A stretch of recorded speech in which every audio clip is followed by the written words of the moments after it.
What I'm going to do is I'm going to first prompt it. I'm going to say / short, and I get this, right? And then this is a wall of text. I'm going to hit enter, and then it's going to say, I'm ready, broski, send it. All right, here's the deal with this. You're like, hey, Kenny, how did you get that wall of text / short? Here comes the other thing that I use, which is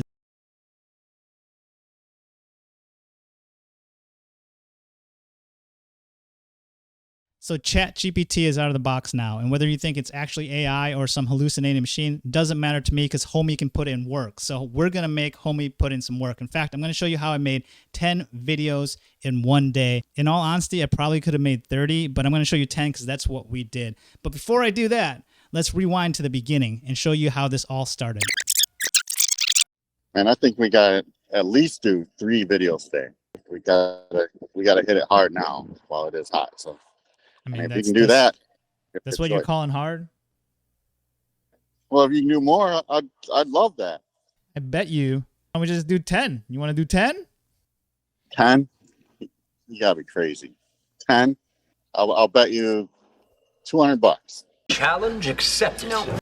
All right, so the first thing I did was I did a mind map, and I did a mind map on this thing called Miro. Miro is good for flowcharts. It's good for wire diagrams. It's good for teams collaborating together. It's basically a whiteboard space. It's super intuitive, and so that's why I use it. But here I'm showcasing how I do my long form content. I give it a / long prompt, and this is kind of the prompt that I use. Don't worry about this. This is not the one we're talking about today. It'd be pretty hard to do 10 long form pieces a day, but you can definitely do it. Essentially, I'm just asking it a bunch of questions, and then I inject it with some more stuff, and then I throw some what they call, I don't know, some people call it augmented context retrieval. Some people call it two-shot or something like that. Doesn't matter. It's like our secret sauce or my secret sauce into how I like to speak to the computer. Anyways, it just helps ChatGPT understand and have some kind of memory of the conversation that we're having. And so that's what I do here, and we kind of go through the paces. But what I want to show you is the short form content, right? So this is us trying to do 10 shorts, and really, it's a really linear framework. It's a linear process. Waterfall, if you will. It's essentially very linear, but we start with Notion. So we'll go ahead and do it and just kind of work through what I did this morning and kind of how I did it. All right, good morning, everybody. Getting my serious ground. Wow, look at this. This is my serious founder's grind on. I'm calling the founder's grind because I'm sleeping in the office right now. I tend to do that when I'm like in full work mode. Anyways, it's 7:10, so it's actually not that early. Gonna hit some coffee and then get to doing these videos, man. Stay hard.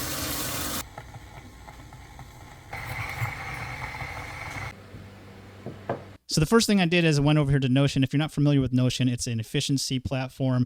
People use it for to-do lists. People use it for agile sprints. People use it for business. People use it for personal use as well, just to keep organized. I use it for organization and to-do lists. So here's content creation. Super simple right here. I made this little dashboard, and I click on this. This is a page just to show you that there is a checklist.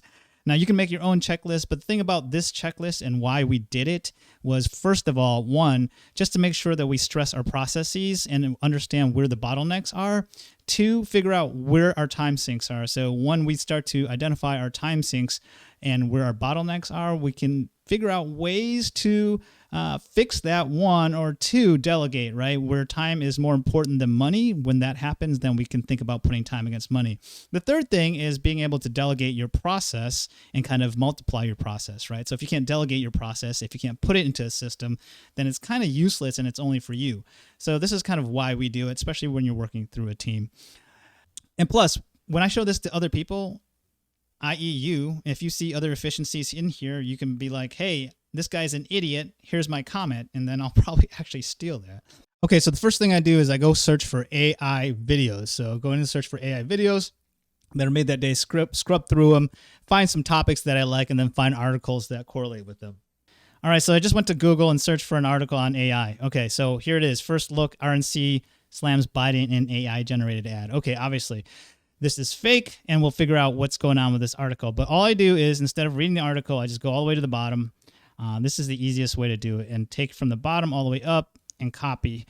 Now, I know there's going to be artifacts in here and a bunch of noise with the ads and all this other stuff, but it's really the fastest way to do it. I mean, if you use any kind of parser or web scraper, it just takes too long to click through the buttons. I've looked for lighter versions of that, and there's just nothing good. So the easiest way to do it is just what I did, one little quick swoop. All right, so you go over here to ChatGPT, you pick your model of choice, and then basically I do /short. And then I get this wall of text and I hit enter, right? And it says, I'm ready, broski, send it. That's because I told it to answer me specifically that phrase if it didn't have any questions and everything was crystal clear. And you're probably like, Kenny, how did you get that wall of text to come up really, really quickly? So basically text blaze.today.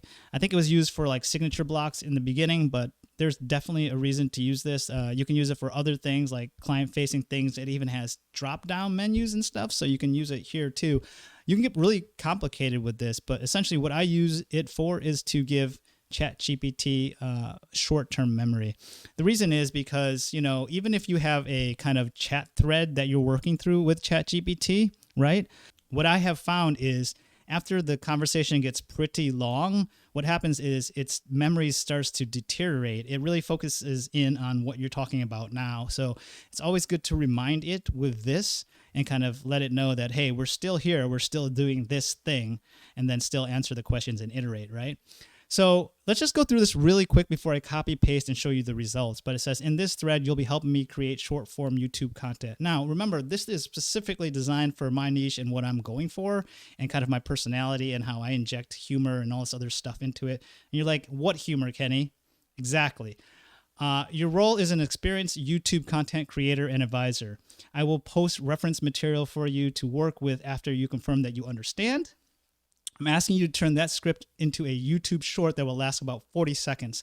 Now, I say about 40 seconds because, again, YouTube, it's about you. They want your opinion, so I'm leaving 20 seconds for my opinion. So, I mean, if I just kind of quoted the text and read the article, I don't know, that's kind of like a faceless channel thing. Please prioritize facts, figures, quantitative numbers, and dates. Ensure you quote the article at least once and give credit, e.g., according to XXX. So the reason I say according to XXX is because if I don't put that in there specifically, I find that, you know, ChatGPT thinks it's smarter than the article and it doesn't want to talk about the article as much and it'll start hallucinating things more. So I just got to give it some specificity to really focus in on the article and give me a summary of that article with the facts and figures that are really, really useful to people. Please have a bias for neutral language, but don't avoid topic polarity. Basically, I want it to be polar because YouTube, you know, polarity on YouTube, that's what sells, boys and girls. Like if I say something like outrageous right now, you all get in the comments and be like, damn, that's true, Kenny, that's true. Like if I say cricket is a stupid sport and only people from like the other side of the world play it, and I don't mean like the other side as in like Australia, I mean like England, I mean India. I'm just saying, you know, it's kind of a stupid sport. Watch the comments below right now. Anyways, doesn't matter. Let's go ahead and get on with this. Ensure outros are not summaries. Instead, say exactly in my opinion. Finally, ask the viewer's opinion. This part of the video should be more casual in tone. Please also ensure that the intro is concise. Never say phrases like, in today's YouTube short, or let's dive in. I put that in there because I iterated on this a bunch of times and I found that it kept doing it. It kept saying like, in this YouTube short. And so that's just too noisy for me. I don't need it. I don't need it for my workflow. If you like it, keep it in there. But I just told it to avoid all that. Basically, I want the stripped down article and nothing else. I don't want it to just play around and give me all this other stuff to make it think that I should give it extra points on its homework, right? I say, finally, always give me 5 title recommendations. That's obvious why I do that. These titles should be maximized for virality and lean towards curiosity. Those are the 2 things that I value. You can change those if you want, but the description should have 3 hashtags in them, one of which will always be hashtag shorts. Obviously, hashtag short. Is there anything unclear about this request before I give you the reference material to start? And again, I say if everything's okay, say the phrase exactly, I'm ready, broski. So if you want this prompt, I'll probably pin it in the comments. If it's too long for the comments, then find me on LinkedIn, Kenny Keogh, and I'll have that prompt posted. All right. So it says, I'm ready, broski. So we'll go ahead and copy pasta that and hit enter. Let's see what happens. All right. Founder's hustle taking a toll on me here. Gonna go ahead and take a nap in the office. Got a little bit of a bedroll in the office for times just like this. Take a nappy poo. We'll be alright. It is now 12:24 and I'm already done with the 5th video. I think My gosh, definitely gonna get 10 videos done, but I don't see why you couldn't do 20. Maybe max out at 30 for shorts. All right, so it's finally done. So here's the intro. It says the RNC has just released a groundbreaking AI-generated video in response to President Biden's re-election announcement, showing a dystopian future. All right, so it goes through the whole summary. I think it's pretty good. Sometimes I just double check it real quick and make sure it's right. I just read the first couple sentences and kind of peruse it. Title recommendations are all here. Here's the 5 title recommendations, and then here's the description for me to copy paste, right? And it has hashtags on the bottom as well. So all in all, did a good job of doing exactly what I told it to do. And what I would do here is do that 10 times. But before I do that, I'll just kind of show you my workflow. So the reason I do it here is because this is on the right part of my screen. So to the right of me, I put my smartphone. And then what I do is it's already zoomed in at 150 just so you can see better, but it's usually at 100% when I'm working. And I'll just scroll up, Alt scroll up, and then I'm easily able to read this. And I just put my phone here, and then I'm like reading it, looking at the screen. It's super simple, and then I just start reading it. I generally try to generally go off the cuff a little bit and try to inject my wacky personality, and try to like make it my own, right? So that's kind of where I'm at with that. So I do this 10 more times, and then what I do is I have a really long kind of chain here that I can work off of. So as you can see, this didn't take very long to do. That took maybe like a couple minutes, right? And then, in 10 or 15 minutes, I can have the scripts ready literally for every video that I'm going to make today, which is 10 videos. Now think about that. Think about that. If you're a Keynesian efficient markets person, how efficient is this market right now, right? I think there's going to be a lot of old men yelling at clouds that don't understand this yet, that are going to misprice things for quite some time. So it's a race right now, and I'm out the gates fast. And I know if you're watching this, you're out the gates fast too. But believe me, you are the top 1% right now. If you don't believe that, if you think you're late and you're too slow to this, you're wrong. Adoption is slow. Adoption is slow. Watch, when the masses get here, you'll know. All this stuff will not be worth very much, but right now it's worth a lot. So treasure it and get out there and start racing.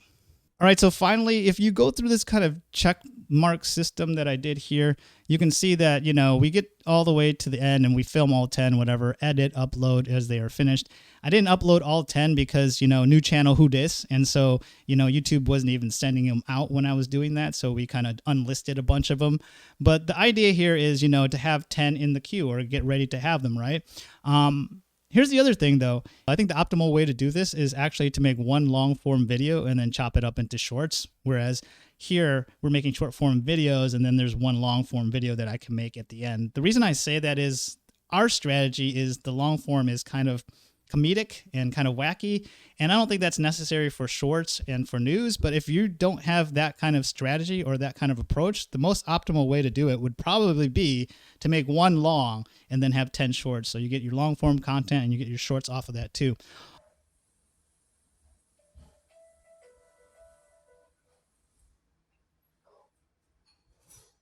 What's up, man? I got you on speaker. Oh, you do? You getting them videos done? Yeah, man. I'm editing, bro. Editing hard. I'm going Goggins up in here, man.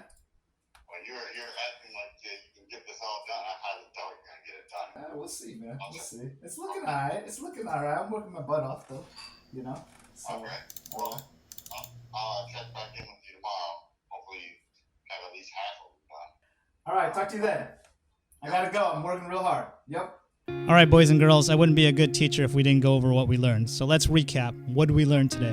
We learned that Miro is a good whiteboard program. It does wire diagrams, and it's good for brainstorming. We also learned that Notion's a thing. It's good for to-do lists and check marks. And we also learned that TextBlaze is like having a macro in an MMO, / whatever it is, and then you get a macro.